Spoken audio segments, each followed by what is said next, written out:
The irony of this podcast is that my clients do call me daddy. Qu'est-ce que je vais te nommer? Welcome back to Saint to Siren podcast with Pamela. I'm also known as the Violatrix.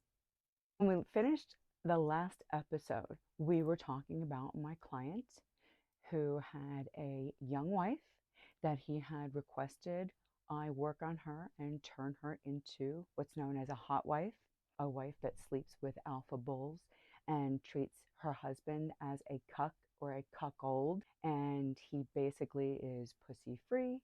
She demeans him. There's a wide variety of situations that can involve a hot wife or a cuckoldrix, a gentleman that would like to be in a position, a powerless position, and at the mercy and on his knees to his wife, who dictates everything from whom she fucks, what he does, where his money goes, on and on and on. So remember, these things are a spectrum, and there's no two that are the same. So if you listened to my last podcast episode, you know that he came to me requesting that I teach him, coach him, how to turn his wife into a hot wife. I thought I had enough tools in my arsenal and skill set to make a dent or at least make some progress. But sure enough, I was successful with the whole thing. I told the story in the last podcast episode of how I accomplished this. All of the actions that I told my client to put into place, and he did. And then we weighed the results, and then we measured and kind of tweaked as it went along, but we were successful. Ultimately, I had told him to stay in touch with me and keep me posted. He did not do this. And what my fear was that he was empowering this girl so much, and she was already kind of a bitch. She was definitely narcissistic, but almost sociopathic in her needs being met and not giving a shit about him. So my concern was, with all of the things that we were doing, that she would take it a little too far if I wasn't behind him, beating him in the back, saying, okay, we got to pull it back on this. We have to dial it in on that. And that's exactly what happened. He fell out of touch. It was a good year or even maybe 2 years until I heard from him. For the first few years, it went really well until it didn't. And by not checking in with me, not seeking my advice on how this monster, this Frankenstein that we created, how she needed to be controlled, because now he's not in control anymore. And he doesn't know what he's doing because he's submissive and a cuck. And now she's got control of everything. She's got the car, the plastic surgery, the shopping trips, the BBC, any guy she wants on OnlyFans. He's flying in and putting him up at the Four Seasons. She doesn't come home. She's got a nanny for the baby, on and on and on. And he's become housewife, sole provider, and all of these things. So what happens? She runs rampant on him. At some point, he lets her move back to her mother country, which I'm not going to say because it will definitely identify this couple. She moves back to the mother country, and now she comes back and sees him with their baby from like maybe every 3 or 6 months, dating guys, alpha, big daddy bullcocks, and she was live streaming her events, sending videos, sending texts. They had a nanny cam, and he was able to watch it all. And then she began shutting off the nanny cam. Then she's disappearing for a few days. Then all of a sudden, she's got one guy that she's locked onto. This isn't about being a hot wife, finding bulls. Now she's fallen in love with someone. And of course, the guy's not taking her seriously. He's treating her like shit. And now she's climbing and she's chasing this guy. And what ends up happening, after she falls asleep, he goes through her phone and he finds out that she's making fun of him. She's saying how much she hates her husband, how much she hates being a hot wife and a cuckoldrix, and this wasn't what she wanted. And he makes her sick. And she says terrible things about him, while the husband is building this new venture, this new real estate venture, which was like absolutely insane. It was going to be insanely successful. And it's recently launched and is extremely successful. But he's in the throes of building this thing. He moved to a faraway location to make this business happen. And she's off fucking all of these guys, falling in love with one of them and talking about him terribly. So now he resurfaces, calls me with this information. And I said, I told you to stay in touch. What did you think would be the outcome of a woman you turned into a hot wife? You gave her everything, endless money, cars, all the accoutrements a trophy wife, a trad wife would have. and she has to do nothing to earn it, and you didn't keep a check and balance system on her, and now you cannot go back. Sure enough, the moral of the story is he's talking to divorce lawyers. He's going to have to divorce her. She has absolutely fallen for one of her bulls, and she's demeaned him. He's pointless. He's worthless. He wanted to be that, but within the confines of a hot wife cuckold situation. Now he's without the hot wife cuckold, and he's just pointless, meaningless, vapid, empty, everything, relationship, existence, the whole nine. So that is the story of what happened to my client. Be careful what you wish for, and be careful if you come to me, whether you find me on Instagram, TikTok, probably not TikTok because that's where I have to post my dating advice because I have to post all clean content there. But be careful if you find me on YouTube or my podcast or you find me on Instagram and you come to me for my services, know that I'm going to accomplish whatever it is that you ask me to do. But just like any deal with the devil, there's going to be major drawbacks, concessions, deficits to your life, and there has to be something given for something taken. If you stay with me, I will help make sure that you don't lose your shirt, lose your ass in whatever situation it is. But this is not, there's nowhere to turn for advice like this. There's nowhere to turn for this sort of knowledge. And not a therapist is going to be able to help you. They don't specialize in this stuff. I have been seeing this, talking this, living this with my clients day in and day out for 17 years. There's little to nothing that I have not seen, experienced, or can't make happen for you or talk you through. So caveat emptor. If you come to me for a session, whether it's blackmail, tease and denial, whether it's to make you cry, yeah, I have a lot of executives who like me to make them cry, or play role play being your strict governess or nanny or whatever it is, know that I'm going to do it to the best of my ability. But if you ghost, you won't find the same. You'll never get the same effect. And you'll always be chasing that high, chasing the dragon of the high that I gave you. You won't find anywhere else. But far worse, that leads me to my next point about real blackmail extortion. Let's clear up a few misconceptions about who my clients are, first and foremost. And remember, as I'm delivering this podcast to you or any of my content, there's really two types of listeners, followers that, or even demographic that I'm catering to. I'm catering to women who are curious about what I do, or they too want to do what I do, and they are my coaching students or they're learning from me. Then there's the other group of people, which are typically men, and there's many of whom are my clients, but that are curious about this, or they indulge in this, or they're interested, or they want to learn, or they are thinking about booking a session with me. So as I'm telling these stories, I'm trying to give the information from all vantage points so it makes sense to each and all of these groups of listeners. Let's first clear up who are the men that call me. Who are the men that are interested in this? They are your best friend. They're your neighbor.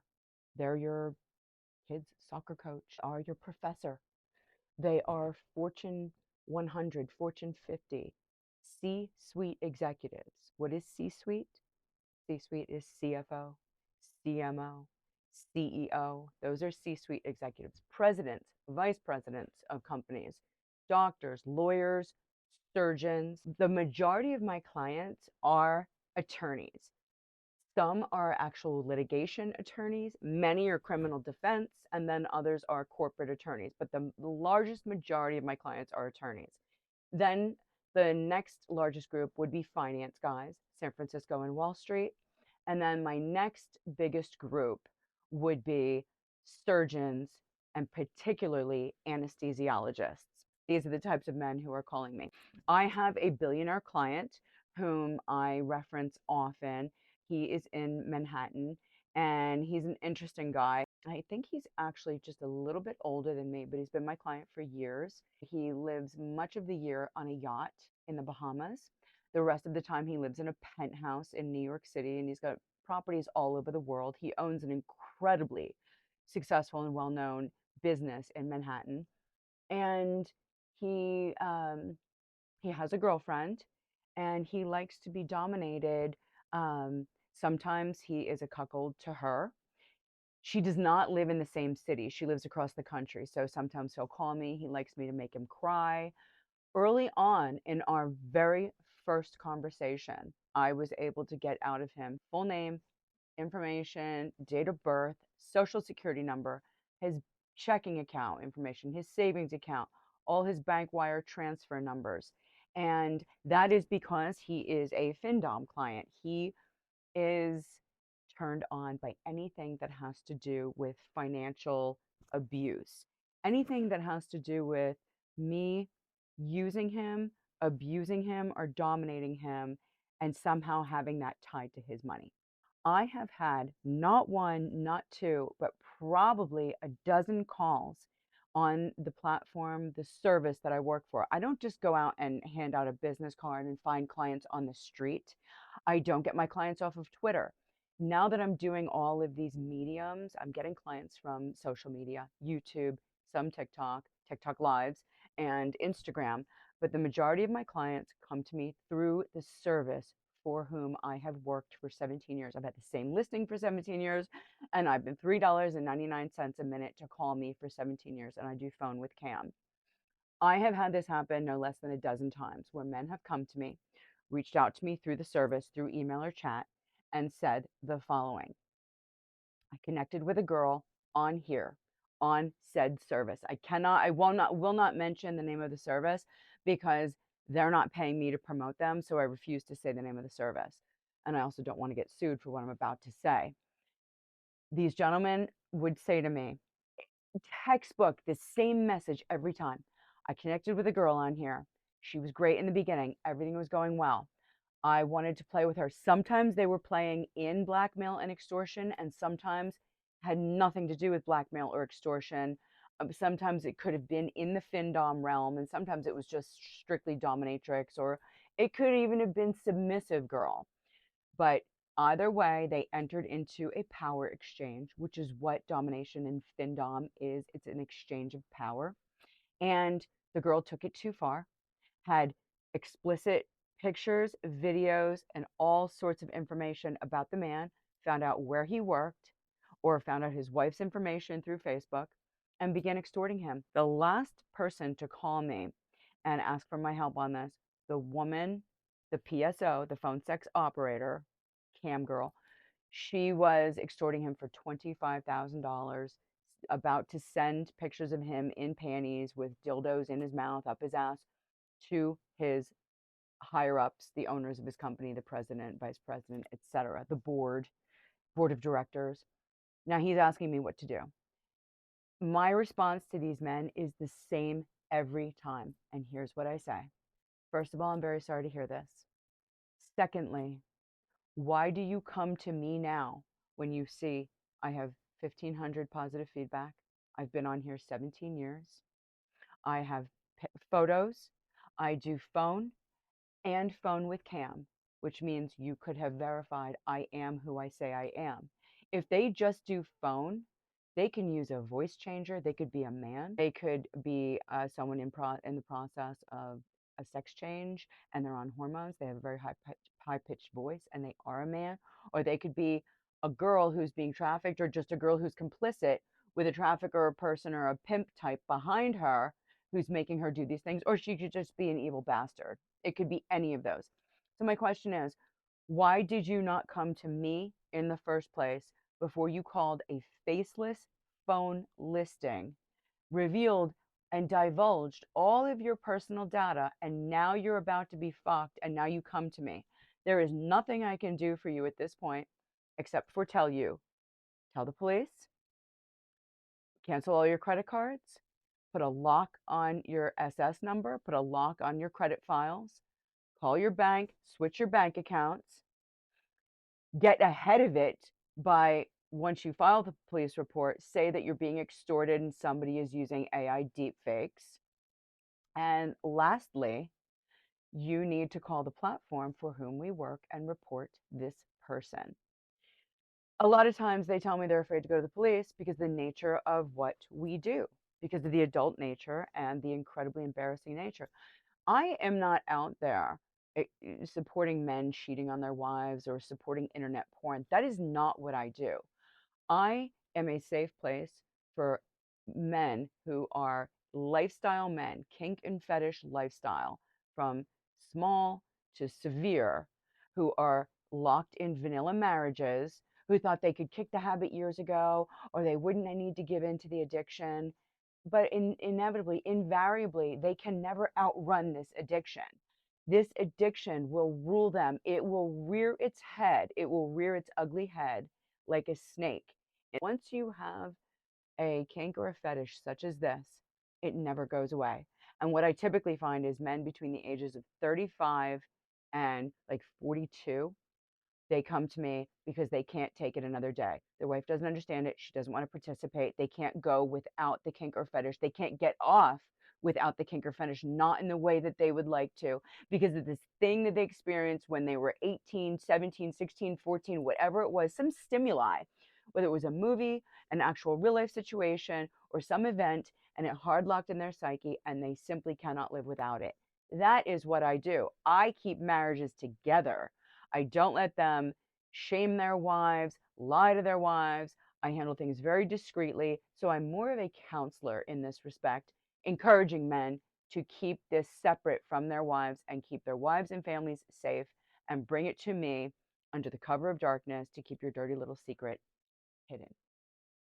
So, on the topic of wives and marriages, and how do I feel about men who are married seeking me out for these services?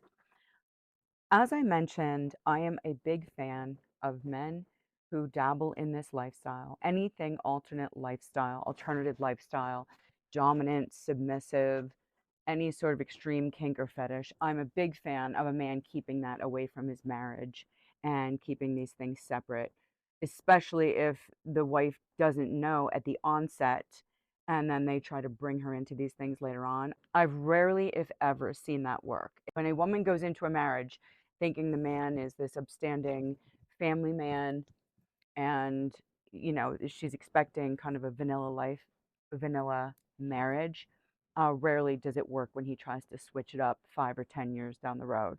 It just doesn't work. But on that topic, I used to get a lot of calls. Once I got one call, I don't know if the word spread or what happened, but I began getting a lot of calls, and I don't do them anymore, for men that want their wives, they want me to role play their wives being raped, abused, sometimes tortured. Because I was offering role play services, which by the way, I hate the role play.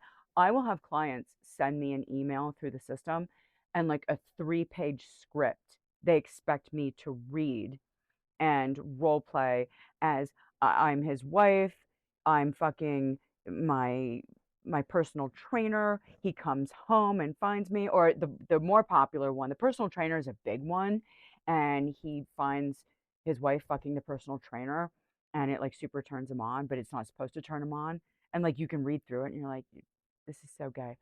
But the other one that's even more popular is you're the hot girlfriend and he leaves the room and his best friend hits on you and then starts making out with you or starts fucking you. And like those are so incredibly scripted. You'd think these guys were like working in Hollywood with like a full writing team. Like I don't know if they just save these things in their email or their notes and then they send it to various girls and just have various girls play it out over years because these scripts are so finite, they are so detailed. It's like, what is wrong with you? But I hate doing those. And I am more of, obviously, as you know, I'm more of a free talker. So if you try to keep me to reading a script and I have to be an actress, I'm already acting as the Dom. Now I have to act double time as, your dirty girlfriend, best friend, fucker, brother fucker, father fucker, whatever. It's such a pain in the ass. Okay, but I do often get men that want me to walk them down this absolutely disgraceful path of having their wives abused. Everything from I remember running out of stories. So, I'm trying to think on a dime. I'm like, okay, it's like that movie Hostel. We've got your wife strapped to a medical table and we bring someone in who unveils all the shiny, clean instruments. Now we're going to strap her to the wall. I remember doing that. I remember doing like there was a famous story about these guys. I just remember, actually, I'm not going to say the guy's name because we're not going to make a hero out of him. There was two robbers up in like Boston or something that broke into this family's house and tortured the wife and daughters for days while the dad was tied up in the basement. And like I'm trying to go through every news story in my head, and I'm like, your wife is, we've got her, somebody breaks into the house. We hire a bunch of felons that were just released from prison and they break into the house and they do this to like, and it was really, believe it or not, I have an ethical and moral in to me for what I do, and I don't espouse this to anybody. I do mention this in my training, but to each his own. I have a moral and ethical obligation to myself. At the end of the day, I would like to join my mother in heaven, not burn in hell nor purgatory. And this is meant as a release and a fun little thing for men who can keep it clean. If I see them spending money that I don't think they have, if I believe that they're addicted to calling me or overspending, they're addicted to findom, they're addicted to gooning, to porn, to remember my guy jerking for Jesus? He crossed an ethical and moral line. He was my Bible Belt guy who liked to talk about me telling him to jerk for Jesus because he had all sorts of, compromised religious moral themes running through his childhood mixed in with sexuality. That is common. I have guys that literally call me and they're on cam and they like to jerk off into their wives' Bibles. So I really shy away from these things. Sometimes I'll absolutely say no. I don't know if I told you guys the story about my most when I let my guard down a little bit with a German guy who wrote to me on the system and said, "Do you do ATM?" I'll tell you that story in a moment, but let me get back to the guys that want their wives severely abused. I don't do those anymore. And those clients, because I think so few women will do it, they will years they will hound me. Can I have another one? Can I have another one? And when they call you, 3 hours later, they wanna call you again, they wanna call you again. Those guys that find a woman who will talk about abusing their wives, torturing their wives, murdering their wives in a sexual fantasy, I think those women are few and far between, so I don't take those calls anymore, and I have guys that will call me for certain fetishes, the death guy fetish that I treated him like Wile E. Coyote, Roadrunner. That got monotonous because I couldn't think of any more ways to kill him. I have guys that call me that have force feed fetishes, and the first thing I will ask them is, "What is your height and weight?" And I always sit at my desk when I'm taking calls, and I type into my computer any BMI calculator, just Google BMI calculator. I'll put in his height and weight, and if he's morbidly obese, I ain't taking him because I'm not gonna have blood on my hands because he's like one greasy pizza slice away from a heart attack, but I'm not doing it. I'm not having that on my hands and I'm not force feeding him. So I don't do force feed clients. I don't do the ones who have extreme findom addiction. I never do a second call with a guy if I hear he has children in the background or if I hear he's a stay-at-home dad and his obligation is to watching his kids, but he's calling me. Um, I don't take clients who if they will call me and no guy is going to come right out of the gates and be like, I'm obsessed with young girls. They're not going to say that, especially not in this day and age, because all of the sites have cracked down with so much, human trafficking and the Me Too movement and all of these things, which is the appropriate thing.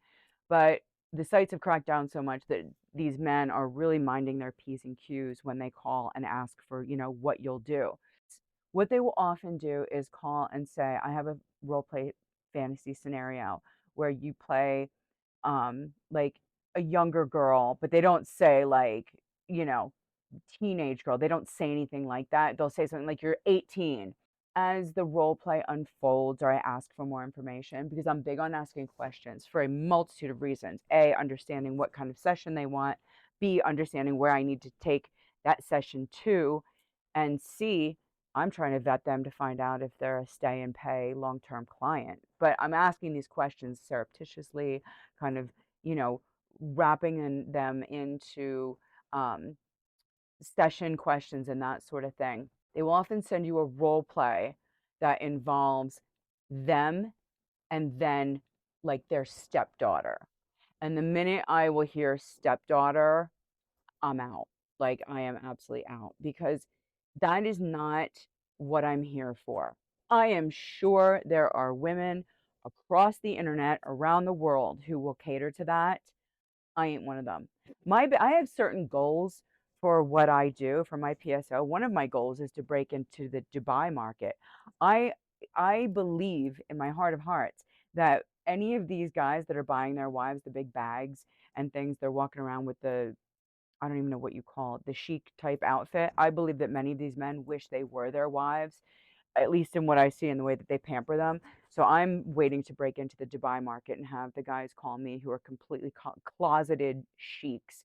And that thing is like so taboo over there. That's a goal. Let's talk about famous people. Have I had famous people call me over the years? Absolutely. Yes, I have. Do I know who they are? No.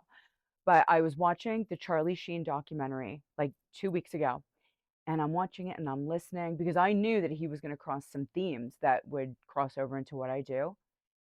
And at that very moment, when he said that he was seeking out adult sex services everywhere he could find it, and that he was doing, I don't know if he said OnlyFan or cams or PSO, phone sex operator. At that very moment, I remembered he called me a few years ago, and it was only probably 3 or 4, maybe 3 years ago. And he called me a few days in a row, and he called me back to back to back. They were short calls. He was very sweet. And I said to him, "Where do you live?" I said, "You live in LA, don't you?" And he said, "Yes." And I said, "Your voice is familiar to me." I said, "You're famous, aren't you?" And he said, "Yes." He said, "You would know me." And I couldn't place the voice. I couldn't place it. And he was so sweet. And he was like, "I can't give you," I think he let me have like a few guesses. And I got close, but I knew his voice so intimately, but I couldn't place it. And the moment I was watching the Charlie Sheen documentary, I said, "Son of a gun." That's who it was. Son of a gun. It was Charlie Sheen calling me. Because when you hear his voice in movies, it's such a distinctive voice. And that will happen often. Someone will call you, they're famous. You hear the voice. You feel like they're a family member. You're running through the Rolodex in your brain of memories of people, but you just can't place. And it turns out the reason why you intimately know them is because you've been watching them on TV or movies for years. So yes, I am absolutely certain Charlie Sheen called me. Amongst other famous people, he was not filthy. He was not dirty. I remember he was gentlemanly. He was sweet. I enjoyed the calls, and he didn't even ask for anything crazy. That's all that I really remember about the calls. I want to wrap up this podcast episode by mentioning this.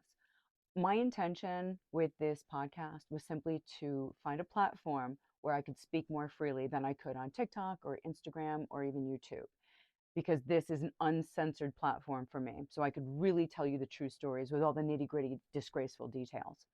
I beta tested it to see what it would do. It's a lot of work. I do enjoy it. And the numbers are okay that I'm doing. I understand that they're better than far most, but for me, they're not where I'd like them to be.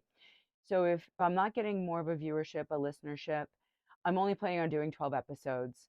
If I'm not getting the shares and the engagement, the questions, whether it's on, underneath my Spotify or my Apple, questions, poll answering, if people aren't telling me what they want to hear, it becomes increasingly difficult. I'm a wealth of knowledge, but without understanding what the viewers, the listeners want to hear, I don't know where to take this. Your feedback is paramount, it's crucial, it's needed, wanted, warranted, welcomed. And I am doing this to help the women reach the women who wanted the information. It's partly entertaining. In my life, with whom I'm married to, and the level of life that I lead as a mother, and with only one child left to graduate high school in 4 years, I'm out of here. I'm off to Europe. There's not much of a reason for me to be doing this other than helping women. I mean, one can only be led to the conclusion that I'm doing this as a goodwill effort to help the women, because there's no findoms are out there telling the truth. There's a lot of scammers, a lot of fakes, a lot of phonies. There's no one who actually has done this successfully, especially for the amount of years that I have, who's willing to share all their inner secrets. Because I have probably far more coaching students right now wanting sessions than I do gentlemen wanting domination or findom sessions. And I enjoy it. My end game, my end goal is to write my next book, which tells the more in-depth stories. My first book was just a tutorial on how to be a PSO, cam girl, phone sex operator, or OnlyFans girl, how to get yourself safely through the first few years. My goal right now, write my next book, get a literary agent, I mean, my goal for a while was to be on the Real Housewives of New Jersey or Vegas, but clearly that's never going to happen. Andy Cohen hasn't been, knocking on my door. I would love to see this get turned into a Netflix series similar to the Girlfriend Experiment or the Girlfriend Experience with Elvis's granddaughter Riley Keough, because I think that this is in the public consciousness. It's just beginning to emerge, and I think that we all as society would benefit from a level of understanding. How do I know this? Because just log into the dating app Field or Feld, and you will see what you would deem as the squeakiest clean members of society men with, I didn't even know the word hetero flexible was a thing. I didn't even know what that was. I cannot believe what I've seen. I recently downloaded that app by suggestion, and I am learning so much from the male doms. I'm always looking to talk to male doms, daddy doms, alpha doms, pleasure doms, strict doms, dollification doms. What is that? That's the way they want the girl to be turned into a doll. I have so many. So I think on my next episode, I'm going to do a live stream on TikTok and do that as an episode, and then I'm going to do a big Q&A episode, and then I'm going to do an episode where I cover in depth kinks, fetishes, breakdowns, and things you've never even heard of. And somebody's going to have to beg me for the story about the German guy, the ATM German guy. Yeah, you might never recover after hearing it. I will never recover after seeing it. Thanks for tuning in. See you next time. Qu'est-ce que ça peut te nommer?